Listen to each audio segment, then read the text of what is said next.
Football Convos number 1, Darrin Nelson. So I had my helmet off, and he found a little garden snake, and he put it in my helmet. He goes, "Darrin, get in there." And that snake came down my face. I freaked out. For daily conversations with the players, coaches, and contributors that make this game great. Regulators, mount up. We're coming. Football Convos. Here's your host, Andy Carlson. Hello and welcome to the very first edition of Football Condos, because football, everyone has a story. We share them. Very pleased to be joined by Darrin Nelson, former Stanford Cardinal, San Diego Charger, and of course near and dear to my heart, Minnesota Viking. Darrin, how are you today, sir? I'm doing very well, thank you. How are you? I am fantastic. And you are joining us from your College Football Hall of Fame induction ceremonies in New York City. Is that correct? Yep, I just walked in the door at the Water for Starter Hotel in New York. All right. So what's the atmosphere like over there? Well, I don't know, because I rushed in to plug my phone in so I could talk to you. I'll figure it out. I have to be downstairs within the next, 45 minutes to pick up some stuff and talk to some people, so I'll figure it out then. But it's downtown New York, so it's always something going on here. First, the big one, College Football Hall of Fame. Where were you when you got the call to let you know that you were in? They don't give you a call. They actually send you a football with it engraved. It's like a game ball you get after playing a game. And I got it at work at UC-Irvine. So I was pretty surprised and actually pretty shocked, to tell you the truth, because I didn't even know they were voting. So it was pretty interesting and exciting to get that. Well, looking into it, first team All-American 1981, and then you ended your Stanford career as the NCAA's all-time leader in all-purpose yards with 68.85. The question is, why did it take so long? I think it's because I did a lot of things. Mm-hmm. And I caught a lot of passes, too. I caught 230-something passes or whatever it is. I don't know, but my game was pretty versatile. If somebody asked me what part of my game that I appreciate the most or that I did the most, it had to be the versatility part, because I caught a lot of passes. I ran the ball an awful lot, but I caught a lot of passes as well. And if you wanted to play a Bill Walsh coached offense, you had to do that. Mm-hmm. And you mentioned Bill Walsh. You got there in 77, the same year as Bill Walsh in his first tour with Stanford. You were the first of his, quote-unquote, West Coast dual-threat running backs. I mean, you were the first before the likes of Earl Cooper, Roger Craig, Tom Rathman out in San Francisco. Mm-hmm. Yeah, we ran the same offense. Mm-hmm. Now, I always tease Roger when I see him, because we were smarter than them, so we could actually get more stuff. Now, did you know coming in that Bill Walsh was going to go on to do great things like he did in the NFL at Stanford? No, are you kidding? Mm-hmm. I didn't even know who Bill was. I knew he was the new head coach. Yep.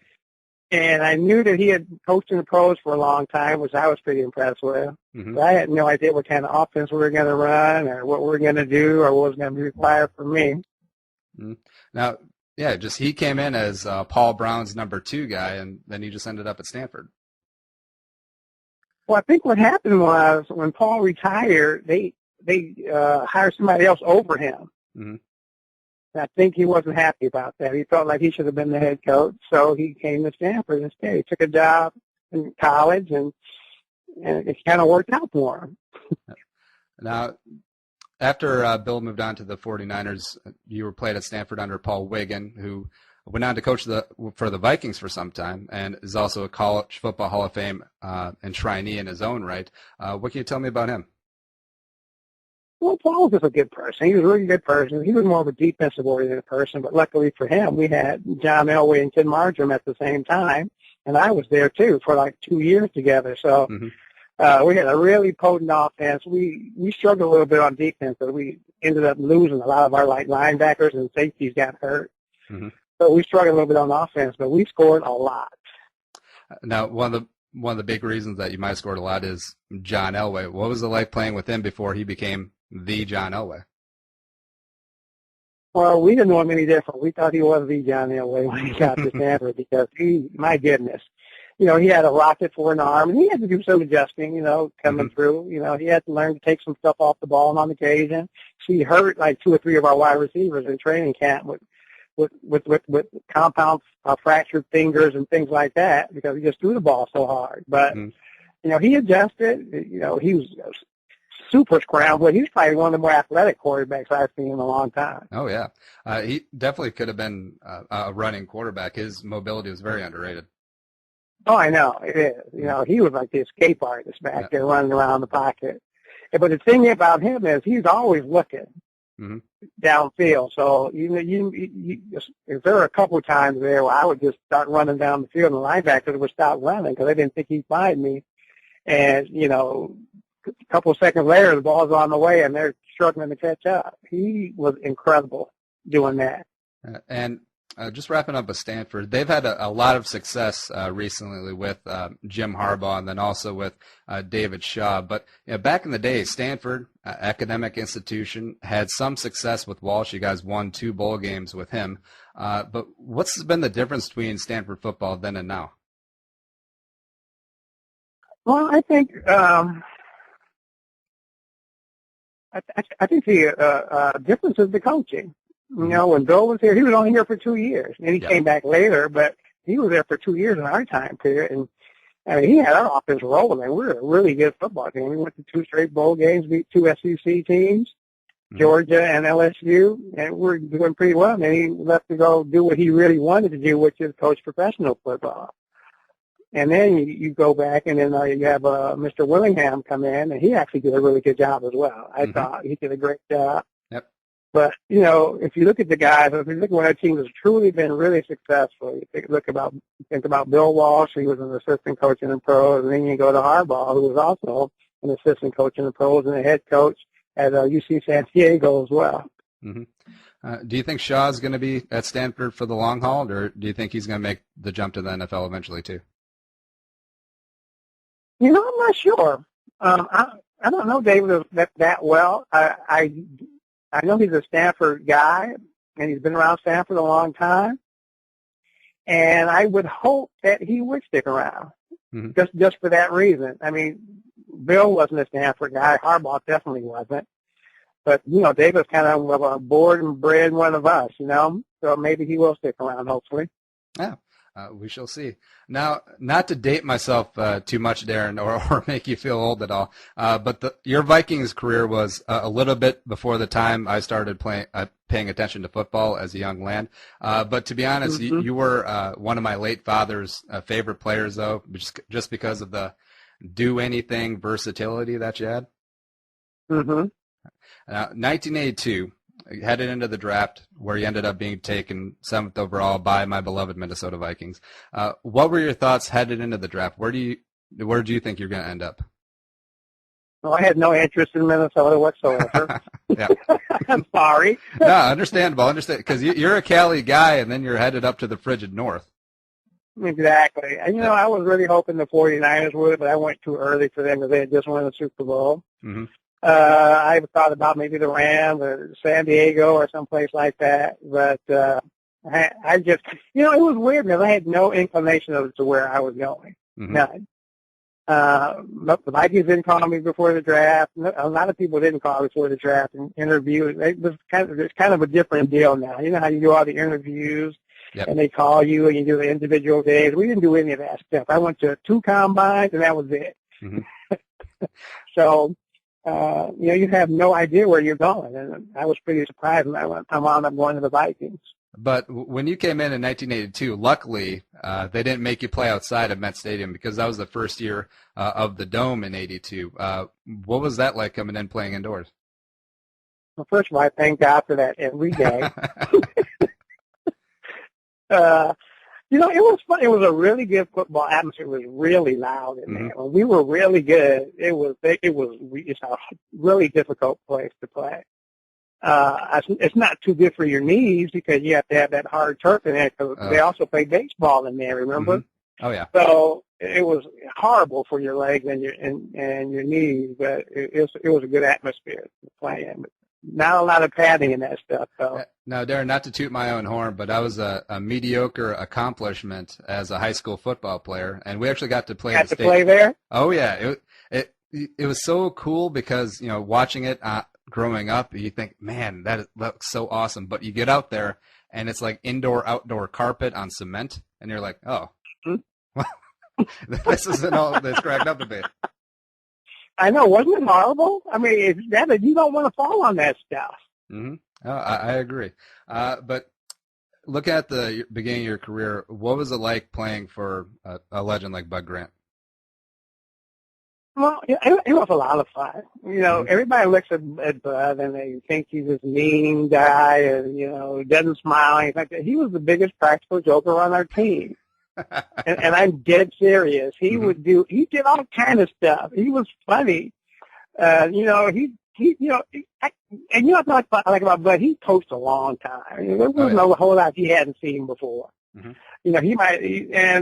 He was just that kind of coach. He never really got too upset. He was always kind of just runs the mill, smooth the whole time. Never really yelled that much. He was having a good time coaching.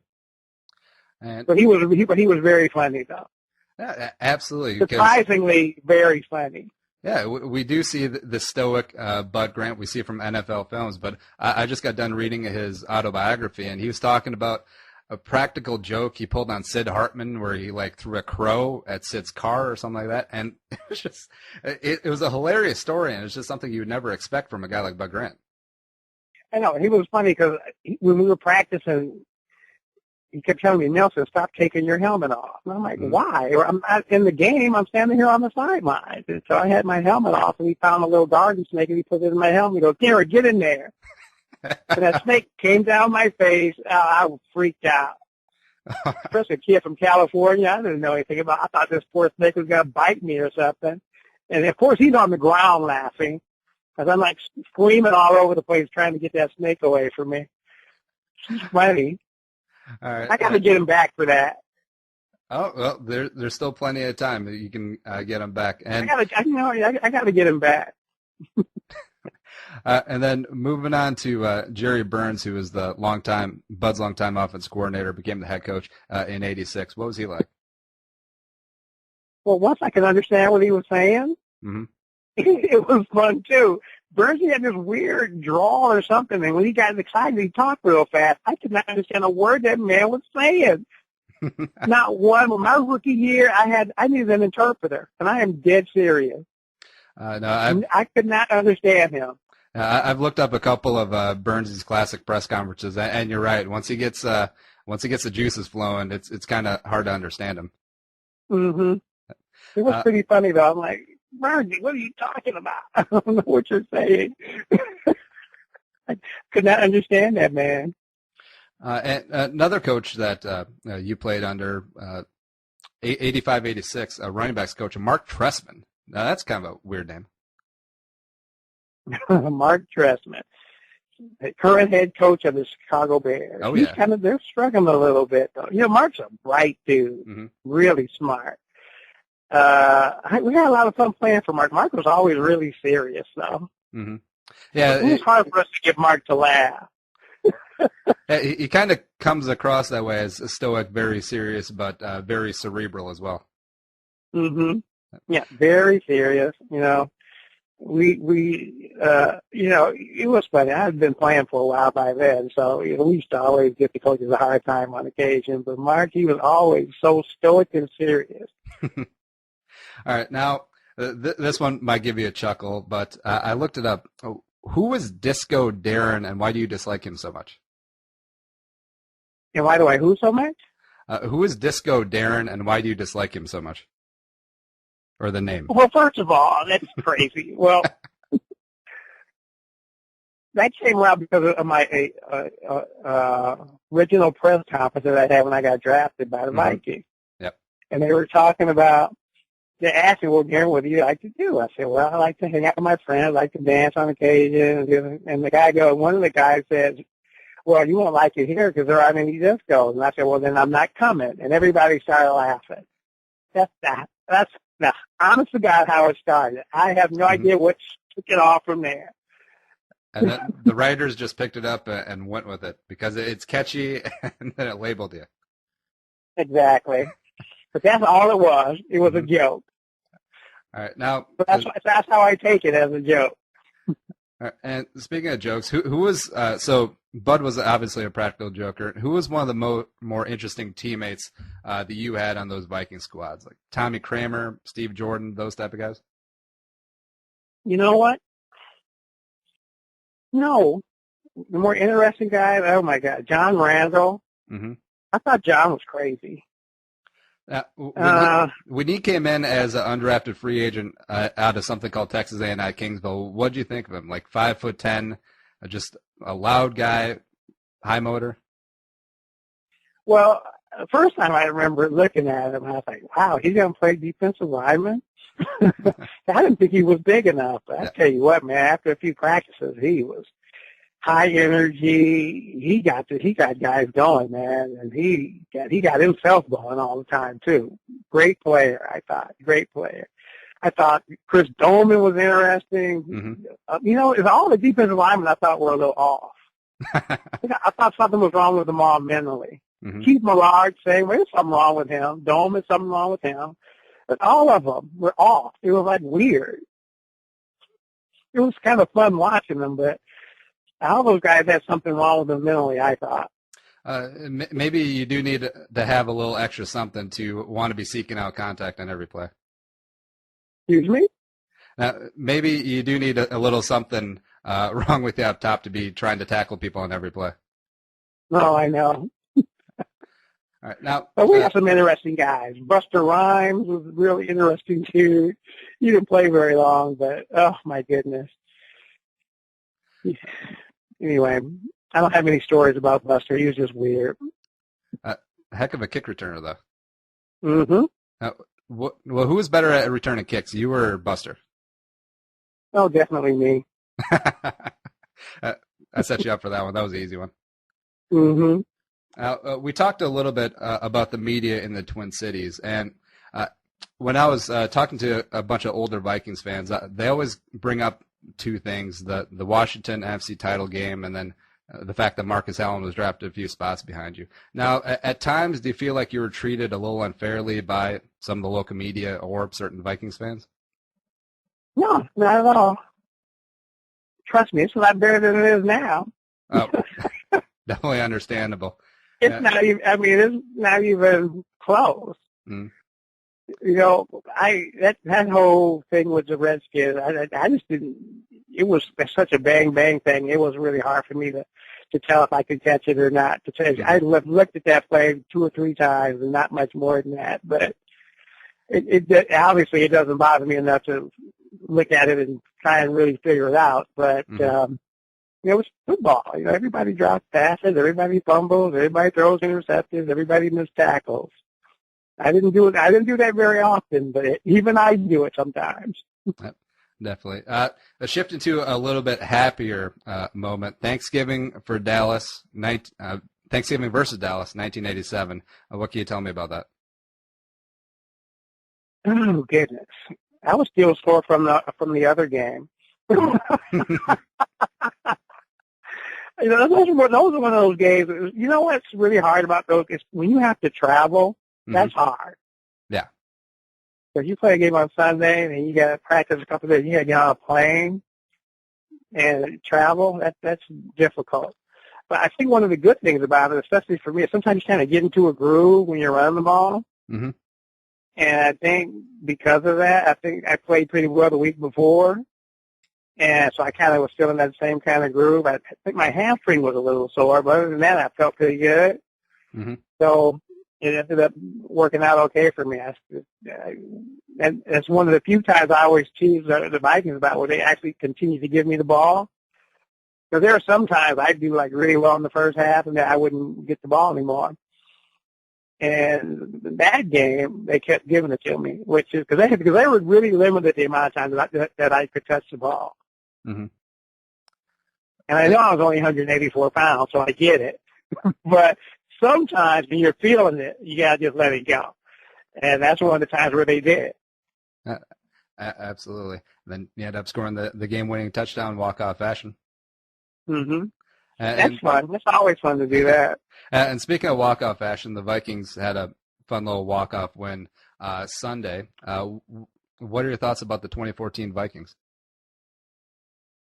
Well, I think anytime you lose, your best players, it's going to be hard. Or Adrian Peterson not playing, but I don't know. I think it gives your team, I think it gives your offense a chance to develop other people. So Teddy Bridgewater's got to develop. Some of the wide receivers have to develop. Even some different running backs have actually had to develop. So I think it's giving the Vikings a chance to grow. It's going to be real interesting to see whether they end up trading Adrian or not, or actually bringing him back, because I don't know if he's going to fit on the team anymore. They're a young team now. They're growing, and they're doing different things. Are they going to want to hand the ball off to a guy 28 times a game? I don't know. So we'll see. Now, does McKinnon remind yourself of you at all? A little bit. Yeah, I can see that. He does a lot of different things. Mm-hmm. Yeah, he's pretty quick and catches the ball well. Yeah, he does, actually. And they also don't feed him enough either when he was healthy. No, and and he is how big? How much does he weigh? I think he's 5'10", about 205, somewhere in there. No, so he's a little bigger than me, but he's a lot stouter than people think. Yeah. Mm-hmm. Well, I think I don't know, man. There are no guarantees in football. Mm-hmm. You never know when somebody's going to get hurt or not. But I do know this. I think the more you carry the ball, I think the more your body adjusts to it. I think it's you know what I mean. Your body gets used to the hit. Your body gets used to the wear and tear, and you can kind of do it. Now, how long? That's a different story. That depends on how you take care of yourself in the off season. But I think that if you got a talented player, I'm not saying you wear him out and give him the ball way too much, but you got to kind of gauge how he's playing and look and see what he's doing and give him the ball that way. Yeah, you got to let running back in the groove, let him get hot. Absolutely. Mm-hmm. All right, now, Darrin, in honor of your College Football Hall of Fame induction, I want to do a little Stanford word association with you. So I'm just going to read off a Stanford-related name or topic, and you just tell me the first thing that comes to mind, all right? Okay. All right, first one, Denny Green, the Cardinal head coach from 89 to 91, and then moving on to the Vikings. He recruited me. Mm-hmm. He showed up at my house. He's the first person that got in contact with me in regards to Stanford. Mm-hmm. He was a fun coach, too, but we'll let that go. Okay, what's next? John McEnroe. Oh, my goodness. We were freshmen together at Stanford. Mm-hmm. And I actually played ping pong against him one time. That wasn't a good idea. No, it was ugly. Well, no, sometimes. And he talked about me the whole time. So. Well, sometimes those skills wouldn't translate from tennis to ping pong, Oh, yeah. I wasn't sure it was, but after that match, I was very sure. You should have challenged him to arm wrestling or something afterwards. Yeah, I know. Even things up. There you go. Next one, Tiger Woods. Oh, goodness. Man, I don't even know what to say about Tiger. It's somebody that good for all that stuff to happen to him that actually bring him back down to earth again. Now he's trying to build himself back up. So I wish him luck, and I hope he does. I really do. Condoleezza Rice. Condi is probably one of the brightest sportswomen I know besides my girlfriend, besides my fiancée, Mimi. Mm-hmm. Mimi knows a lot about football. She probably thinks she knows more than she really does. But Condi knows a lot about football, sports in general. Yep. No, she's really good. 100% agree. Now, when they put her on the college football playoff selection committee, a lot of people got a lot of flack, but she is more than qualified to be on that committee. She oversaw our entire athletic department. Absolutely. Do people not know that? She went to every football game we had, even on the road. Mm. No, Condi knows football. They should have asked me that question. She definitely knows. And just because she's a woman doesn't mean she doesn't know football. She 100%. Does. Yep, I agree. I've talked football with Convy a couple of times, and she's very knowledgeable. Trust me. My favorite response when someone says Condoleezza Rice isn't qualified, she's more qualified than you. Exactly.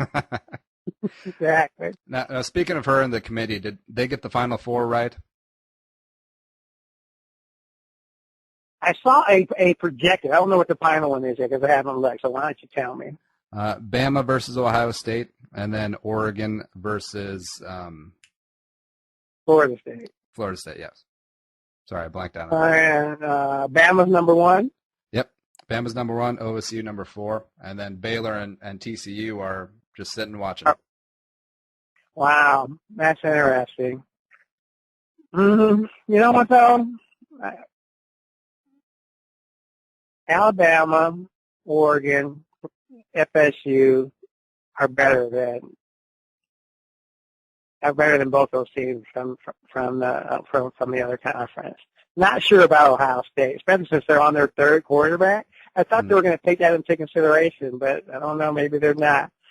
It would be hard for me to elevate them over one of those teams because of on their third quarterback, but obviously this person must be pretty good too. Maybe they know a lot more about it than I do, but I'm kind of surprised with that. Cardale Jones looked pretty good in the 59-0 butt kick into Wisconsin. Plus, he's literally 7 feet tall. I mean, I couldn't believe it watching that guy on TV. He's 7 feet tall? He looks it. He must be like at least 6'6" or something like that, but he's a big dude. Yeah. Last Stanford word association, Richard Sherman. Richard Sherman is the same nutty guy he was at Stanford. He hasn't changed. Mm-hmm. He was the same way. He was exactly the same, except he played 2 positions. Mm-hmm. Everybody, when I tell people this, they kind of get it, but Richard was a wide receiver for his first 2 years. Oh, yeah. Mm-hmm. He got switched over to cornerback later. And you know what? I think if you're a cornerback, that's the best thing that could ever happen to you. Because because you learn how to read and look at wide receivers. You can tell where they line up, what kind of routes they may typically run. You know, if they go in motion, what they're going to do. I mean, there's a lot of things that he knows from a practical side because he played wide receiver, mm-hmm. which makes him just ridiculously hard to beat. I mean, if you line up outside the numbers, you're probably not going to do an out route. You're probably going to do an in route. He's going to know that. And there's just a lot of things like that you can read and see that he has an advantage over other guys because he played wide receiver. Do you find his trash talking entertaining or annoying? I don't know. Defensive back that doesn't. Maybe Xavier Rhodes. Xavier doesn't really say a peep. Now, maybe he says some things that people don't understand. He might throw a little Stanford stuff on him. I don't know. But, no, I think Richard's fun. I really do. I like Richard. I like what he does. I think he's a lot of fun. And, you know, she's kind of a breath of fresh air. The football isn't as serious as everybody makes it out to be. At the end of the day, they're not saving anybody's lives or curing cancer. They're football players. It's just entertainment. Mm-hmm. All right. Now, what are you doing with UC-Irvine nowadays? I'm basically the same thing I was doing at Stanford. I oversee a bunch of their sports, deal with their coaches, contracts, finances, budgets, you name it.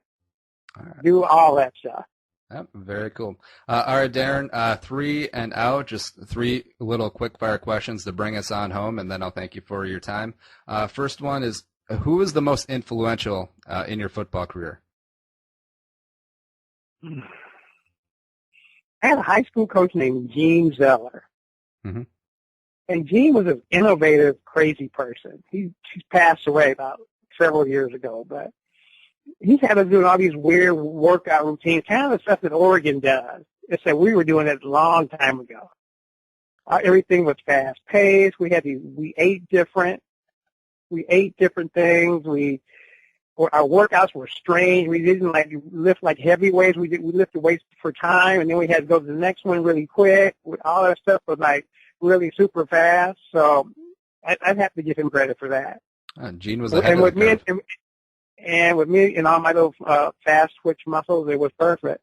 Mm-hmm. What's one piece of advice that you give to someone who wanted to follow in your footsteps? If you've got all the talent, you have to learn the game. Mm-hmm. You have to learn every nuance of the game, because sometimes you're not going to hear the audible. Sometimes you can't hear the quarterback. You have to look at things, and on site, you have to know what the changes are supposed to be. And so you have to really know the game. I think that's why a lot of people don't make it. It's not because they're not talented enough, so they don't know enough about the game. They haven't learned enough. And last one, book recommendation. We love reading here on Football Convos. Football, life, or otherwise, what's a good book read? Oh, my goodness. I am reading The Savage Number right now. Mm-hmm. What's that about? You know what that is? It's about the proper amount of money to have before you retire. Mm-hmm. This woman I think her name was Gloria Savage. I can't remember her first name, but that's what I'm reading right now. So I'm looking up retirement and stuff and how much money you need to have. I've always been, you believe it or not, I don't know if even people talk about this. After my first year in Minnesota, I worked for a company called Piper Joffrey and Hopper in Minnesota my entire career. Mm-hmm. Right. So I love finance. I love how it works. I like messing with it. I like talking about it. And I figured I would learn how to invest my own money instead of trusting some other poor soul to try to do it. That's good. Financial knowledge and responsibility for a former NFL player, that's always refreshing. Tell me about it. All right, Darrin, just wrapping up. How can people interact with you, social media, website? Oh, goodness. Well, I'm definitely on Facebook, on LinkedIn. Oh, goodness. I don't know what else I do, to tell you. Those two things are the main ways to get in contact with me. I also got darrinnelson.tumblr.com. Oh, and I'm supposed to start an Instagram account, according to my agent says I'm supposed to start an Instagram account. I don't know if I'm going to do that or not, but we'll see. You might have to get some young person to set that up, because that's even younger than yeah, me. I know. Twitter, too, I think, but we'll see. All right, and Darrin, your Twitter is at I am Darrin Nelson. I'll help you out with that one. Okay. All right. And of course, all this info will be available on the Football Convos and Purple for the Win show pages. Darrin Nelson, Stanford great, former Viking and Charger, one of the newest members of the College Football Hall of Fame. Thank you so much for your time. It was a good time. It was a pleasure, man. Okay, man. Thanks a lot. Thanks for listening to Football Convos. For more daily football conversations, visit footballconvos.com or visit us at iTunes.